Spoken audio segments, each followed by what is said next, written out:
This is an introduction as to what I want to do for Saturdays with Sandra. Let me first start by introducing myself.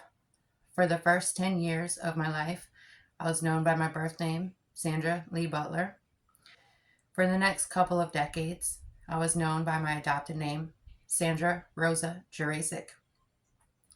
My name has been Sandra Rosa Thibodeau since May 9th, 2010. The name of the man I married and still hold a place in my heart for, though we are not together. Everyone has dreams growing up, from being a teacher to being in the NFL, having a baby brother or a sister to having a pet. My dream started out a little different than most children's dreams. I first dreamt of having a family, a mom, a dad, and siblings. Toting everything I owned in a large garbage bag was getting old and tiresome. I dreamed of changing my name to Pocahontas. She was so beautiful and had a family that would do anything for her. In either the fourth or fifth grade, we had to do a report for Black History Month of a person of our choosing. I had chosen Bill Cosby. I went to the library to get some books so I could see what else he had done besides being on television. When I went to get a library card, they denied me one because I was a foster child. The only explanation given was that foster children moved around a lot. That shocked me and made me cry. My mom suggested I write a letter, so I did just that. Wrote a letter to the Broome County executive explaining how discriminative this was and mailed it to him. He wrote back apologizing and letting me know that he had no idea and changed the law. He changed the law because this little girl wrote a letter. This was my first sign that I could do great things to help others with just my words. I never went to the library more proud than I was that next day. I got my library card and told the lady what I had done. I changed my mind on who to write my report on. I wrote about Rosa Parks with the addition of what I had just been through. When I was adopted, I changed my middle name to Rosa after Rosa Parks. I felt connected with her. We had stepped up in our own ways and had made a change. Growing up was tough, being bullied in school while facing hardships at home. Sadly, the bullying came from both teachers and students. Music, writing, and art got me through most of it. My bonus mom got me through the rest, without her even realizing. I tried chorus, but was kicked out because I had no tune. What I lacked in vocals, my writing could bring you in that moment, as if it were you there. My paintings and drawings brought things to life. In grade school, I wrote The Three Little Ants and made the illustrations for it. We had an assignment in high school to write a poem. We were studying slam poetry that punches you in the gut. The title, What I Know of Love. I've since rewritten it because I've been through a lot more years of life. I wrote a report on Miss V, an elderly woman I had taken care of as a teenager. I dreamed of being a police officer because I wanted to arrest those that had done unspeakable injustices. And a few of those people actually getting away with what they had done to me. Dreamed of being the first woman president. Why not start at the top of the laws with the country? Dreamt of being an actress, a model, an artist. I even helped at a hair salon. I finally started learning how to groom dogs. Loved it so much, did that for almost 20 years. Even opened my own business. It wasn't about the money for me. It was a form of art and making fur babies feel comfortable and not stressed. Helping the ones that had previous bad experience regain trust and have a much better experience. I even went mobile for a few of my pups, see if grooming was more comfortable for them in their own environment. My grooming outfit consisted of a tennis skirt, a tank top, and flip-flops. The actual grooming outfits were expensive, so I only had a few of those. I bartended, loved socializing and making everyone feel welcomed. Everyone, no matter age, color, sex, orientation, not even judging the lifestyle they were living.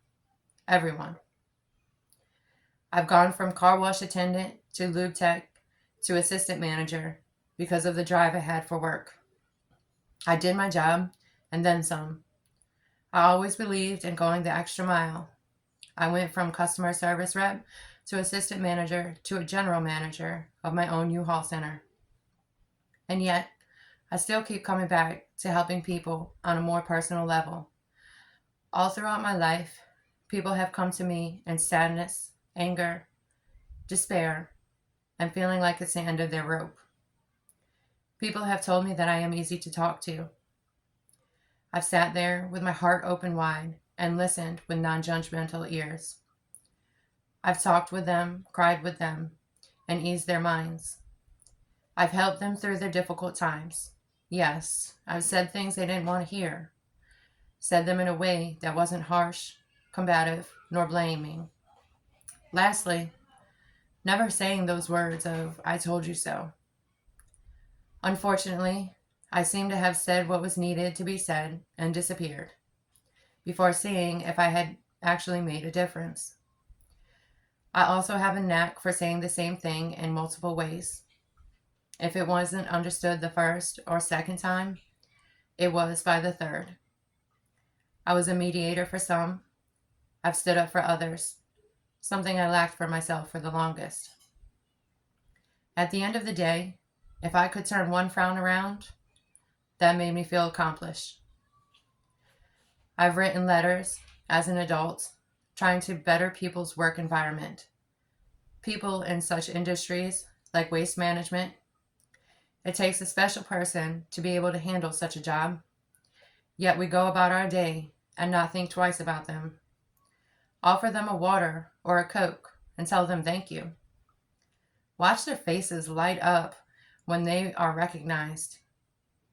Once again, I don't know if I actually made a difference, as I never received a letter in return. Have you ever thanked an officer after being given a ticket? Why would you do that? That sounds crazy. But you know what? They keep our safe street. They keep our streets safe and should be thanked for that speeding ticket. Who knows what children were outside playing that day on that street you were speeding on. I still want to write a letter to someone, just not exactly sure whom, about the surrogacy laws in Louisiana. The current laws are so vague and make it damn near impossible to be a surrogate mother or to have a surrogate mother for yourself. There are so many people I have crossed paths with that cannot bear children and would make such great parents. Up until I was 31, I thought I was one. I am not as confident as I once was. I used to believe I could do anything. A couple of years in confinement led me into losing everything. My children, my home, everything I've built up through the years. All the memorabilia, the photos, the drawings, everything. Confinement by my own doing. Scared to let anyone in to see what I was actually going through. I want my children proud of who I am, for what I stand for, and not for the couple of years before they were taken. I have been through a wide variety of experience that aid in the knowledge to help a lot of people. I am not afraid to speak of the injustices we, as a whole, face daily. These unspoken topics need to be spoken so we can heal and become better for ourselves and for our children, especially our children. I understand that most of us don't speak of them because we have no idea how. We've got to try. These children are being raised in a very hectic world, to say the least, and they rely on us in their entirety. I know I am tired of hearing about someone I know losing their lives to the true epidemics at hand. I want to make the world a better place to grow up in, a better place to live, a place where you can undoubtedly ask thy neighbor for help. And look, I realize not everyone can be helped, especially if they don't want it. I also realize some of us take a few tries before things actually stick. If we try, we've got a 50-50 chance of bettering someone. If we don't try, that's 100% not getting through to someone we care for. Let's all be true and real with ourselves and our loved ones. My illnesses have finally stopped my labor-intensive careers. My body is failing me, though I try to fight through it. Letters are getting more painful to write. My brain doesn't allow me to be the social butterfly I once was. I get the shakes so bad, it looks like I'm going to crumble to the earth.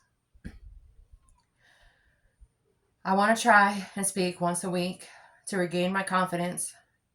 It's a lot easier for me to be goofy and entertain others on a microphone than for me to be more serious.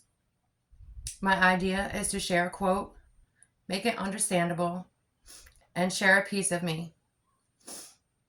It may be a poem or a video shared, anything that speaks to me and that I feel may help another. If my life experiences can help someone else going through the same or similar, I am 100% in. And if I can help another understand their loved one better, I'm all for it. I realize I may not have the resources to go any bigger than this videos that I do on YouTube.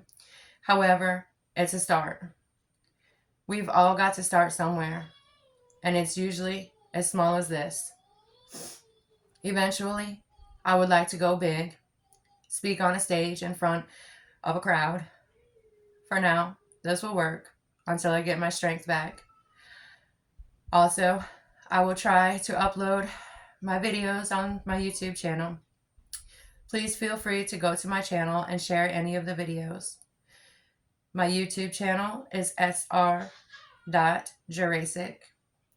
September Romeo Juliet Umbrella Romeo Alpha Charlie Echo Kilo.